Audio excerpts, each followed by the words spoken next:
मिश्रा। उत्तर प्रदेश की सियासत में 27 के महासंग्राम की बिसात बिछनी शुरू हो चुकी है। एक और संघ प्रमुख मोहन भागवत 3 दिवसीय लखनऊ के दौरे पर हैं।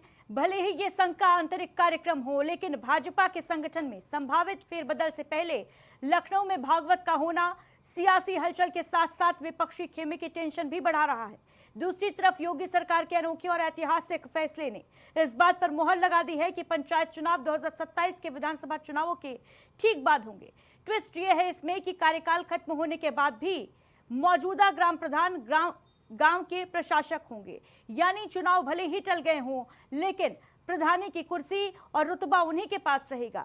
अब तक परंपरा थी कि कार्यकाल खत्म होने पर किसी सरकारी बाबू यानी एडीओ, पंचायत या ग्राम सचिव को गांवों का प्रशासक बना दिया जाता था, लेकिन पहली बार यह फैसला लिया गया है कि मौजूदा ग्राम प्रधान ही प्रशासक बने रहेंगे, यानी भले ही उनके पास अधिकार सीमित होंगे, लेकिन गांवों की प्रधानी और रुतबा उन्हीं के पास रहेगा।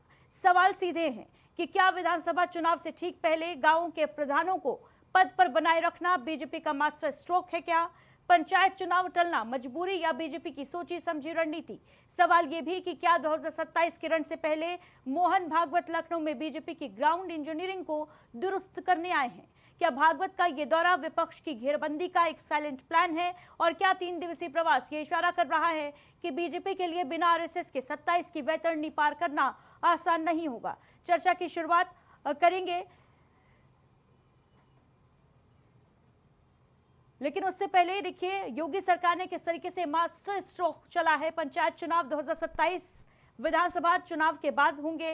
अनोखा प्रयोग ये उत्तर प्रदेश में किया गया है। मौजूदा ग्राम प्रधान प्रशासक बने रहेंगे, यानी जो जिम्मेदारी पहले प्रधानों का कार्यकाल खत्म होने के बाद अफसरशाही के पास होती थी, वो अब पंचायत प्रमुखों प्रधानों के पास ही रहेगी। राजस्थान, मध्य प्रदेश और उत्तराखंड में ऐसे फैसले पहले लिए जा चुके हैं और उसी की तर्ज पर योगी सरकार का यह फैसला माना जा रहा है। लेकिन विपक्ष भी घेराबंदी शुरू कर चुका है। विपक्ष का दावा है कि योगी सरकार पंचायत चुनाव इसलिए नहीं करा रही है क्योंकि सरकार को इस बात का डर है कि कहीं टिकट बंटवारे में प्रधान नाराज ना हो जाएं। तो देखिए योगी सरकार ने पहली बार यह अनोखा प्रयोग किया है और इसके बाद राजनीति खेमे में हलचल जो है वो बढ़ी हुई है। दूसरी तरफ आपको बताते चले कि संघ प्रमुख मोहन भागवत लखनऊ के दौरे पर हैं। 3 दिवसीय भागवत का दौरा अपने आप में कई कयास अटकलें जो हैं वो लगाई जा रही हैं, क्योंकि भारतीय जनता पार्टी के संगठन में बड़ा फेरबदल तय है कि इस महीने के अंत तक होना है और उससे पहले मोहन भागवत का लखनऊ में होना क्या इस और इशारा नहीं कर रहा कि सियासी जमीन को तराशने के लिए और अधिक मजबूती देने के लिए संघ प्रमुख मोहन भागवत लखनऊ के दौरे पर हैं? 27 के रण से पहले क्या कुछ जीत का मंत्र देंगे? आरएसएस ने पश्चिम बंगाल में, इससे पहले आपको बताते चले, आपको याद होगा पश्चिम बंगाल के चुनाव में किस तरीके से बम्पर जीत भारतीय जनता पार्टी ने हासिल की और उसमें पश्चिम बंगाल में आरएसएस ने 2.25 लाख बैठकें की थी। पीडे के काट के लिए हिंदुत्व के अम्ब्रेले के नीचे हर किसी को लेकर आई थी। आरएसएस ने एक बहुत बड़ी भूमिका निभाई थी। क्या वो भूमिका अब संघ प्रमुख मोहन भागवत उत्तर प्रदेश में भी बनाते नजर आएंगे और इसका कितना ज्यादा इंपैक्ट पड़ेगा विपक्ष के ऊपर? तो देखिए बड़ी अपडेट ये भी है कि उत्तर प्रदेश में पंचायत चुनाव जो हैं वो टाल दिए गए हैं। अब पंचायत चुनाव उत्तर प्रदेश विधानसभा चुनाव 2027 के बाद ही होंगे, लेकिन अब से 2 दिनों में जो प्रधानों का कार्यकाल खत्म होना है उनको एक बड़ा तोहफा देते हुए योगी सरकार ने ऐलान किया है कि अब प्रधान प्रशासक की भूमिका अदा करेंगे, यानी जो जिम्मेदारी पहले प्रशासनिक अधिकारी निभाते थे प्रधानों का कार्यकाल पूरा होने पर, वो भूमिका में अब गांव के प्रधान नजर आएंगे। इस पर चर्चा के लिए हमारे साथ अतिथि जुड़ रहे हैं। सबसे पहले अपने खास मेहमानों से आपका परिचय करा देती हूं। विकास पांडे जी भारतीय जनता पार्टी से हमारे साथ जुड़ गए हैं। नरेंद्र श्रीवास्तव जी वरिष्ठ पत्रकार के तौर पर हमारे साथ मौजूद हैं। बहुत स्वागत आप दोनों ही खास मेहमानों का। विकास पांडे जी, ये जो पंचायत चुनावों को लेकर एक बहुत बड़ी खबर सामने आई है, क्या इसे मास्टर स्ट्रोक के तौर पर देखा जाए या फिर दरअसल भारतीय जनता पार्टी को इस बात का डर है कि कहीं टिकट बंटवारे के बाद प्रधान जी नाराज ना हो जाए, इसीलिए देरी?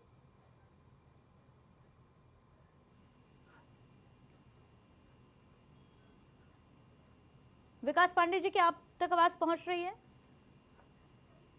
आदित्य जी, बहुत बहुत धन्यवाद आपका। जी आदित्य जी, जिस तरीके से उत्तर प्रदेश की सरकार ने आज बहुप्रतीक्षित पंचायत चुनाव को लेकर के एक निर्णय दिया है, निश्चित तौर पर मुझे लगता है कि आगे आने वाले समय में पंचायत के चुनाव होंगे और निर्बाध रूप से संपन्न होंगे। और जिसको लेकर के वो प्रधानों को, चूंकि देखिए 5 साल जो विकास है वो गांव में प्रधान कराता है।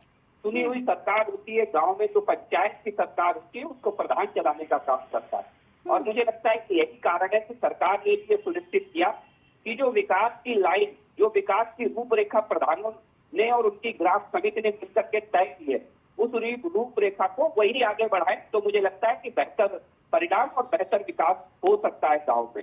उसको ध्यान में रखते हुए सरकार ने ये सुनिश्चित किया कि प्रधान आगे भी इस कार्यकाल को जारी रखेंगे और जो विकास के काम है उन्हें प्रधानों के द्वारा कराया जाएगा। ठीक है, लेकिन गांव में अगर इतना विकास हुआ है विकास पांडे जी, तो फिर कार्यकाल खत्म होते ही लोकतांत्रिक तरीके से चुनाव क्यों नहीं संपन्न करा लिए गए? ये देरी क्यों की गई भाई? अब कहा जा रहा है कि 27 के विधानसभा चुनाव के बाद होंगे पंचायत के चुनाव। नहीं, देखिए मुझे लगता है कुछ व्यवहारिक समस्याएं आती हैं और ऐसा नहीं है कि पहली बार पंचायत चुनाव में देरी हुई हो। अच्छी, इससे पहले भी 1995 में भी पंचायत चुनाव काफी देर से कराए गए और उसके बाद अभी कोरोना काल में भी पंचायत चुनाव काफी देर से कराए गए। ऐसा नहीं, कुछ व्यवहारिक समस्याएं भी थी, जैसे आपको मालूम हो कि हाईकोर्ट में इसके संबंधित याचिका पड़ी हुई थी और लगातार जो ओबीसी आयोग है उसका भी गठन होना था और उसका गठन भी किया जा चुका है। तो मुझे लगता है उसकी रिपोर्ट आने में एक तय समय होता है, एक टाइम लगता है, तो उस टाइम को ध्यान में रखते हुए और चूंकि आने वाला दौर एक विधानसभा चुनाव का भी है, तो देखिए एक साथ इतने चुनाव करा पाना संभव नहीं होता है। तो ये व्यवहारिक सी बात है, मुझे लगता है कि इसमें गैर व्यवहारिकता की चीजें नहीं है। तो ये नहीं माना जाना चाहिए कि प्रधानों को अबलाइज करने की कोशिश की गई है, क्योंकि एक बहुत बड़ा जो वोट बैंक है वो दिला सकते हैं भारतीय जनता पार्टी को गांव के प्रधान। देखिए कौन किसे वोट दिला सकता है ये आने वाला चुनाव तय करेगा, लेकिन इसे प्रधानों के वोट दिलाने से अभी तक तो परंपरा यही रही है ना कि जब भी कार्यकाल खत्म होता है प्रधानों का तो जिम्मेदारी जो प्रशासनिक होती है वो अफसरों के पास आ जाती है। लेकिन इस बार ये बदलाव क्यों भाई? इतिहास, हाँ इतिहास रचा जा रहा है क्या नया? नहीं, ये सरकार का अधिकार है और मुझे लगता है कि सरकार ने अपने अधिकार का प्रयोग करते हुए इतिहास से जोड़ करके मत देखिए। आपको भी मालूम है 5 साल गांव का प्रधान गांव की विकास की रूपरेखा बनाता है, उसके संबंधित कार्य योजना जो ग्राम समिति होती है वो तय करती है। आपको शौर्या सिंह जी समाजवादी पार्टी से हमारे साथ जुड़ चुकी हैं, बहुत स्वागत शौर्या सिंह जी आपका भी। शौर्या सिंह जी, पहला रिएक्शन आपका इस खबर पर कि उत्तर प्रदेश में एक और पंचायत चुनाव टाल दिए गए हैं, 27 के विधानसभा चुनाव के बाद होंगे। दूसरी तरफ एक बड़ा मास्टर स्ट्रोक चल दिया है योगी सरकार ने, अब गांव के प्रधानी प्रशासक की भूमिका अदा करेंगे। देखिए सबसे पहली बात कि ये जो अभी नरेशन चल रहा है कि ग्राम प्रधान जो हैं वो जो भूमिका अदा करेंगे, वो तो ग्राम प्रधान पहले से भी पार्टी के गुंडों के तरह ही उन्होंने बाकी के इलेक्शंस में भी अपनी जो है भूमिका दिखाई है। और रह गई बात कि मैं मानती हूँ कि इसमें तो जवाब देना चाहिए ओपी राजभर जी को, क्योंकि जिस तरीके से ओपी राजभर जी स्टेटमेंट्स देते हैं, अपनी बातों को रखते हैं, तो क्यों सारे इलेक्शंस को आगे बढ़ाया जा रहा है? आखिर किस बात का डर है? और 2024 के रिजल्ट्स के बाद से ये डर जो है, ये तो आप जिस तरीके से इलेक्शंस को टाल रहे हैं, आपका डर एकदम सामने दिख रहा है, एकदम नजर आ रहा है कि आप लोग का इलेक्शंस टालना। और ये तो मैं कहती हूँ कि आप जिस तरीके से आपसे ये डिमांड की गई थी कि आप बैलेट पेपर पे करा लीजिए सारे चुनाव, लेकिन आपको 1 वोट 1 नेशन वाली आपको कानून लगानी थी, लेकिन अगर वो नहीं लगी तो अब आपके हाथ में जो है आप वो कर रहे हो कि आप अपने इलेक्शंस जो है उसको आप आगे पुश कर रहे हो। और जितने प्रत्याशी, शौर्या सिंह जी, भी विकास पांडे जी कह रहे थे भाई 1995 में भी तो ऐसा हुआ था ना, चुनाव में देरी हुई थी, कोविड के दौर में भी ऐसा हुआ था कि देखिए 1995 और 2026 में बहुत अंतर है। 2095 में भी जो अच्छी चीजें हुई थी, कम से कम उससे कुछ सीख के सरकार सबक ले लेती। और मैं मानती हूँ कि जितने भी प्रत्याशी हमारे जो तैयारी कर रहे थे, मेहनत कर रहे थे, अपना पैसा रुपया संसाधन सब लगा करके मेहनत कर रहे थे, आखिर उनको हताश क्यों किया जा रहा है? या तो अब समाजवादी पार्टी के जितने भी प्रत्याशी हैं उनसे, या 24 के रिजल्ट से आप डर के ये कर रहे हैं, या तो ये मंत्रालय जिन महानुभाव के हाथ में है उनकी जो नीतियां हैं वो इतनी धूमिल हो रही हैं कि उसकी वजह से ये चीजें हो रही हैं। तो ये तो प्रत्याशी के साथ साथ ये हम लोग का भी, आम जनता का भी ये सवाल है कि आखिर ये इस तरीके से इलेक्शंस को आगे बढ़ाना ये क्यों है भाई? शौर्या सिंह जी, अगर टेक्निकली देखा जाए तो समाजवादी पार्टी के लिए भी तो ये अच्छी खबर है कि इलेक्शन आगे बढ़ गए हैं 27 के चुनाव में, क्योंकि सभी को पता है जब टिकट बंटवारा होगा तो किसी ना किसी का मुंह फूला रहेगा। आपकी पार्टी में भी ऐसा होगा? तो क्या 27 खुशखबरी के तो बाद आपके लिए भी है ये। 27 के बाद भी तो हाँ। टिकट, ये वाले इलेक्शंस के अगर 27 के बाद भी टिकट बंटते हैं, जिसको नहीं मिलेगा मुंह तो तब भी उसका फूलना है। लेकिन हमारा मानना, विधानसभा चुनाव तो ज्यादा अहम है ना जीतना पंचायत चुनावों से, नहीं लगता? शौर्या सिंह जी? बिल्कुल है, लेकिन हम पंचायत चुनावों को हम बिल्कुल नजरअंदाज नहीं कर सकते। आप कैसे कह सकते हैं? पंचायत चुनाव वो स्तंभ है जो किसी भी ग्राम क्षेत्र के विकास और डेवलपमेंट का एक अहम भूमिका निभाती है। आप ये बिल्कुल नहीं कह सकती हैं कि ग्राम पंचायत के इलेक्शंस जो हैं विधानसभा से छोटे या बड़े, हर इलेक्शन, चाहे वो एक सभासद का इलेक्शन क्यों ना, पार्षदी हो, वो भी अपनी जगह एक अहम भूमिका निभाता है। एक कॉलोनी, एक मोहल्ले का सुंदरीकरण, चाहे वो नाली हो, पटिया हो, चाहे कुछ भी हो, वो एक सभासद के हाथों में होता है। बिल्कुल तो हर इलेक्शन निभाता है, लेकिन कहीं ना कहीं अब देखिए नाराजगी दूर करने के लिए बहुत बड़ा स्टेप जो है वो योगी सरकार ने ले लिया है। इसको काउंटर कैसे करेंगे आप? जवाब लूंगी मैं, लेकिन नरेंद्र श्रीवास्तव जी को चर्चा में शामिल कर लेते हैं। नरेंद्र जी, पहला रिएक्शन आपका इस खबर पर? बेहतर होता है कि चुनाव समय पर होते, चुनाव समय पर ही होना चाहिए। विशेष परिस्थिति अगर कोई आ गई है, जैसे कोविड आ गया था, उसमें थोड़ा सा चुनाव आगे पीछे हुए थे, तो विशेष परिस्थिति अगर आ जाती है तो चुनाव आगे पीछे होता है, तो बात समझ में आती है। अगर सामान्य स्थिति में ऐसा नहीं होना चाहिए, मेरा मानना है। लेकिन सरकार ने एक काम ठीक किया है, मुझे अच्छा लगता है वो काम। अगर चाहे छोटी सत्ता हो, छोटी सरकार हो या बड़ी सरकार हो, गांव की सरकार का हेड जो होता है वो ग्राम प्रधान ही होता है। ग्राम प्रधान भी जनप्रतिनिधि होता है। तो ग्राम प्रधान के एक तरह से कार्यकाल को बढ़ा करके किसी ब्यूरोक्रेट के हाथ में न सौंप करके सरकार ने ठीक काम किया, ऐसा मेरा मानना है। और प्रधान चुनाव 27 की वजह से टाला गया है या क्यों टाला गया है, इसका सटीक आंसर अभी देना मुझे लगता है कि जल्दबाजी होगी। लेकिन ऐसा मैं मानता हूं कि 2027 के चुनाव को देख करके ही ये टाला गया होगा, क्योंकि 2027 के चुनाव में एन केन प्रकारण किसी भी तरह से भारतीय जनता पार्टी बंगाल की तरह सरकार बनाना चाहती होगी। इसलिए नीचे अगर ग्राम पंचायत का चुनाव कराएंगे तो हो सकता है लोगों में नाराजगी हो और उतना सपोर्ट पब्लिक का ना मिले जितना ही इनकी अपेक्षा होगी, जितनी अपेक्षा हो। बिल्कुल एन केन प्रकारेण किसी भी तरीके से उत्तर प्रदेश में जीत के हैट्रिक जो है वो लगानी है भारतीय जनता पार्टी, ऐसा मेरा अनुमान। आरएसएस प्रमुख मोहन भागवत भी इस वक्त लखनऊ में हैं। विकास पांडे जी, बेहद अहम भूमिका पश्चिम बंगाल में भी निभाई थी आरएसएस प्रमुख मोहन भागवत ने। देखिए, पश्चिम बंगाल की बात करिए या कहीं की भी, संघ की भूमिका, राष्ट्रीय स्वयंसेवक संघ की भूमिका निसंदेह बाउंड्रीज, कहते हैं लिमिटलेस भूमिका है उनकी। तो ये जो लिमिटलेस भूमिका है वो हमेशा संघ अदा करता रहा है। देश के लोकतांत्रिक मूल्यों की बात हो, देश के सामाजिक ताने बाने की बात हो या देश के सांस्कृतिक ढांचे को अक्षुण्ण रखने की बात हो, संघ हमेशा अपने लिमिटलेस तरीके से काम करता रहा है। और मुझे लगता है कि यही ठीक है विकास कारण है पांडे जी, लेकिन विपक्ष तो ये भी दावा करता है भाई कि संघ जो है वो भारतीय जनता पार्टी का ढांचा भी मजबूत करता है। भारतीय जनता पार्टी का ढांचा कैसा होगा ये भी संघ डिसाइड करता है। और अभी संगठन में देखिए फेरबदल की खबरें भी सामने आ रही हैं। क्या संघ प्रमुख मोहन भागवत इसीलिए लखनऊ के 3 दिवसीय दौरे पर हैं? नहीं, मुझे लगता नहीं है कि इससे जोड़ करके देखने की आवश्यकता है।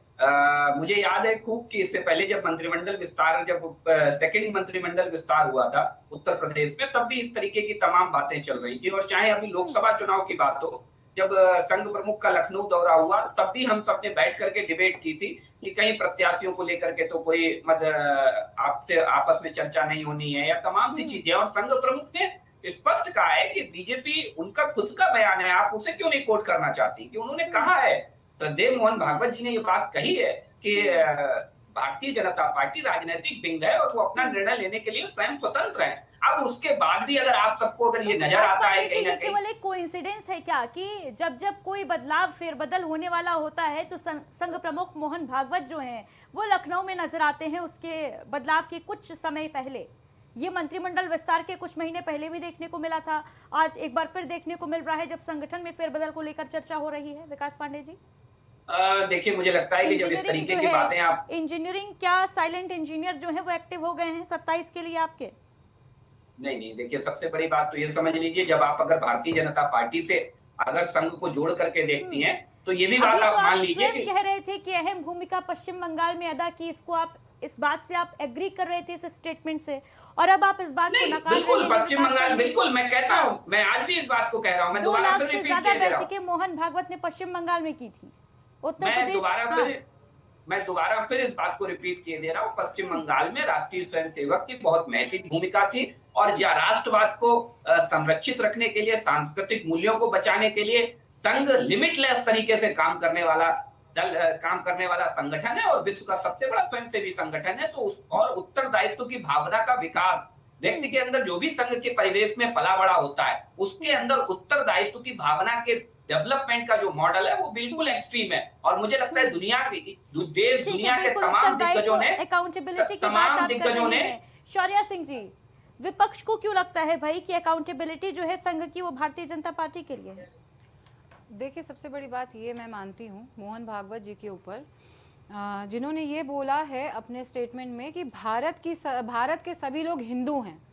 जिस व्यक्ति की एक ये मेंटालिटी हो जिसके लिए बाकी कोई धर्म, बाकी कोई बिरादरी मायने नहीं रखती हो, जिसके लिए क्रिश्चियनिटी नहीं है, जिसके लिए मुस्लिम्स ज़ीरो हैं, जिसके लिए पंजाबी सिख हमारे जो भाई हैं वो ज़ीरो हैं, तो जिस व्यक्ति की विचारधारा सिर्फ ये कहती है कि हम टीका लगाएंगे माथे पे और हिंदू हैं तभी हमें भारत में रहने का अधिकार है, तो मैं ये मानती हूँ कि ऐसी विचारधारा और ऐसी विचारधारा के लोग अगर राजनीतिक गतिविधियों से दूर रहें और अपनी ज्ञान की बिंदुओं को अगर दूर रखें तो उसमें ज्यादा जनता की भलाई है।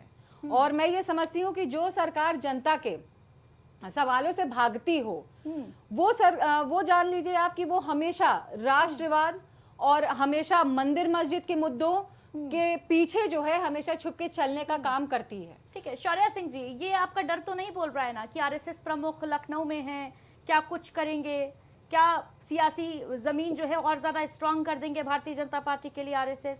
डर है क्या? जो संगठन आज के मौके पे या शुरू से भी, देखिए अंग्रेजों के द्वारा बनाया गया आरएसएस संगठन है, ये कोई हमारे भारत में रचा नहीं गया है, ना इन्होंने फ्रीडम फाइटिंग के लिए हमारे जो जितने लोग शहीद हुए हैं, ना आरएसएस के किसी भी मैं कह सकती हूँ किसी भी इंसान का, या किसी भी जो आज आप पे उसमें आरएसएस के लोग शर्ट और पैंट पहन करके चलते हैं, किसी भी आप एक नाम बता दीजिए जिसने भी हमारे देश के लिए खून पसीना बहाया हो।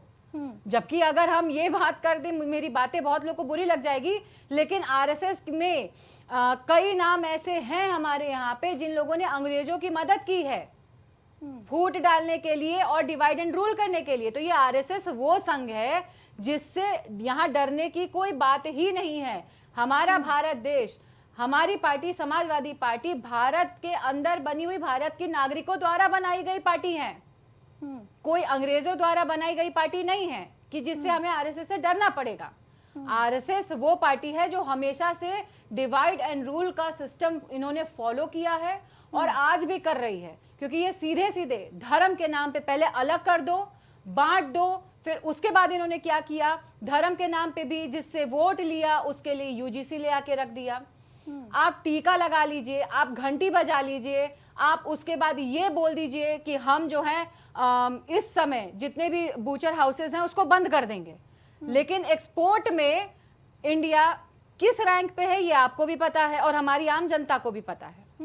तो टैक्स किस पे कितना ज्यादा लिया जा रहा है वो भी सबके सामने है। जब आंकड़ों की बात की जाती है तो भारतीय जनता पार्टी या भारतीय जनता पार्टी का कोई भी व्यक्ति आंकड़ों पे बात नहीं करता है, वो आपको पिछली सरकार में जो चीजें नहीं हुई या जो नीतियां अगर गलत हो गई उस पे आपको जरूर आकर के सुना देगा, लेकिन इन्होंने इस इतने लंबे कार्यकाल के सरकार में इनसे क्या गलतियां हो रही हैं कि आज के मौके पे हर व्यक्ति, भाजपा का नॉर्मल कार्यकर्ता भी जो है, कितने सारे वीडियोज इस समय आ रहे हैं कि लोग भारतीय जनता पार्टी के पिछले नेता हों, सांसद हों, विधायक रहे हैं भारतीय जनता पार्टी से, लेकिन आज वो इन लोगों को गलत बता रहे हैं, गंदा बता रहे हैं। उसके पीछे कुछ तो रीजन होगा ना। नरेंद्र श्रीवास्तव जी, किस तरीके से देख रहे हैं मोहन भागवत के लखनऊ प्रवास को आप? मोहन भागवत जी तो पूरे देश का दौरा करते रहते हैं, मुझे लगता है उसी क्रम में लखनऊ भी आए हैं। और मोहन भागवत जी या आरएसएस की जो कार्यशैली है वो ये है, वो पॉलिसी डिसाइड करते हैं लोग। संघ जो है वो पॉलिसी डिसाइड करता है कि इस पॉलिसी पर हमें चलना है, इस पॉलिसी पर नहीं चलना है। और जो पॉलिसी निर्धारित करती है तो उनके जो फ्रंटल ऑर्गेनाइजेशन है उसमें बीजेपी भी है, उसको मानते हैं। इंडिविजुअल संघ का कोई पदाधिकारी हो किसी प्रत्याशी के फेवर में इंटरेस्ट ले या न ले वो अलग की बात है, लेकिन मेरा ये मानना है, ये जहाँ तक मेरी जानकारी है, कि संघ जो है वो पॉलिसी मैटर डिसाइड करता है और लोग उसी पर चलते हैं। ठीक है नरेंद्र श्रीवास्तव जी, तो क्या ये माना जाए कि 27 को लेकर क्या पॉलिसी रहेगी, क्या रणनीति रहेगी भारतीय जनता पार्टी की, ये डिसाइड करने के लिए मोहन भागवत इस वक्त लखनऊ में मौजूद हैं? उनकी मौजूदगी इस और इशारा करिए। और क्योंकि इससे पहले ये भी खबरें सामने आ रही थी लोकसभा चुनाव के दौरान, खास तौर से कि समन्वय, कोऑर्डिनेशन की कमी जो है वो देखने को मिल रही है बीजेपी और आरएसएस के बीच में। ऐसा देखिए, भारतीय जनता पार्टी हो या आरएसएस हो, ये लोग नीति लखनऊ में आकर के नहीं तय करेंगे। यूपी की जो भी पॉलिसी बनेगी यूपी के बारे में, वो सब दिल्ली में बैठ करके ये लोग तय करते हैं। यहाँ किसी पॉलिसी के तहत ये नहीं आए होंगे पॉलिसी तय करने के लिए। कार्यक्रम है अपना, आए हैं अपना कार्यक्रम करके चले जाएंगे। शायद शौर्या सिंह जी कुछ कहना चाह रही थी। जी। मेरा सवाल, मोहन भागवत जी लखनऊ में आई, एक बहुत बड़ा चर्चा बना हुआ है। तो जब मोहन भागवत जी तो एक संगठन से जुड़े हुए हैं, मैं ये मानती हूँ कि तब आज हमेशा सरकारी पार्टियां या जो हमारी सरकार चला रही है पार्टी, वो और एक संगठन में अंतर होता है। कोई भी संगठन एक पार्टी को नहीं चला सकती है, हाँ, लेकिन पार्टी एक संगठन को जरूर रन कर सकती है। यहाँ पे हमको ये सुनने में मिलता है कि आरएसएस भारतीय जनता पार्टी को कहीं ना कहीं हमेशा पुशअप करती है और पूरी तरीके से उसको चला रही है। तो ये जिन बच्चों का पेपर लीक हुआ है, या जो भी हमारे उत्तर प्रदेश में तेल महंगा हो रहा है, गैस सिलेंडर महंगे हो रहे हैं, हर एक चीज का पैसा महंगा है इस समय, एजुकेशन महंगी है, हॉस्पिटल महंगे हैं, हर एक चीज महंगी है। एक आम आदमी की जेब जो है वो फट चुकी है, सिलाई के लिए धागा नहीं है। क्या इसका जवाब मोहन भागवत जी देंगे? तो जब अगर इसका जवाब मोहन भागवत जी नहीं दे सकते हैं मीडिया में सामने आ करके, तो राजनीति में या 2000 के इलेक्शंस में क्या होने वाला है ये डिसाइड करने का अधिकार उनको किसने दे दिया है? क्या वो प्रधानमंत्री हैं या वो मुख्यमंत्री हैं? तो अगर ये सारी चीजें, इलेक्शंस और उत्तर प्रदेश का भविष्य अगर मोहन भागवत जी डिसाइड करेंगे, तो ये जो पेपर लीक हुए हैं इन बच्चों के, और जो माताएं प्रसव के दौरान बाहर हॉस्पिटल में बैठ के मजबूर हो जाती हैं, बेड नहीं उनको मिलता है डिलीवरी करने के लिए, तो उसका भी जवाब मोहन भागवत जी से हाथ जोड़कर निवेदन करती हूं कि किसी दिन मीडिया में प्रेस कॉन्फ्रेंस करिए और ये भी जिम्मेदारी आप ले डालिए। विकास पांडे जी, जवाब दे दीजिए भाई। जी, देखिए, सबसे पहली चीज तो देखिए, 2-3 चीजें बहुत महत्वपूर्ण आई। मुझे लगता है कि इतिहास में भी मेरी बहन चली गई। तो पहले तो मेरी बहन को ये बता देना कि डॉक्टर हेडके बार जी ने और जो हमारे नानाजी देशमुख हैं, उन्होंने, इन सब ने मिलकर के संघ की स्थापना की थी। 5 लोग एक कमरे में बैठे थे और वहां से संघ की स्थापना का मॉड्यूल आगे गया था। अब ये जिनकी सहयोगी हैं, ये उनकी भाषा बोल रही है और उसका नाम है कांग्रेस पार्टी। जरा पूछे, कांग्रेस पार्टी की स्थापना किसने की? समाजवादी पार्टी से हैं। ठीक है, समाजवादी पार्टी मैंने कहा ना कि ये जिनकी सहयोगी हैं, ये उनकी भाषा बोल रही है। मैंने पहले कहा आपसे कि ये जिनकी सहयोगी हैं, ये उनकी भाषा बोल रही हैं। ये उनके रटे रटाई चीजों को एक्सप्लेन कर रही है, उनकी रटी रटाई चीजों को बोल रही है। दूसरी बात, इससे पूछिए कि उस कांग्रेस की स्थापना किसने की थी? क्या वो ब्रिटिश एम्प्लॉयर था या नहीं था जिसने कांग्रेस पार्टी की स्थापना में अपना योगदान दिया? उसके बाद आ जाइए, चलिए ठीक है, एक बार कांग्रेस पार्टी फर्नेस हो गई, कांग्रेस पार्टी स्टेबल हो गई, उसके बाद छोड़ देते। जॉर्ज यूल कौन थे?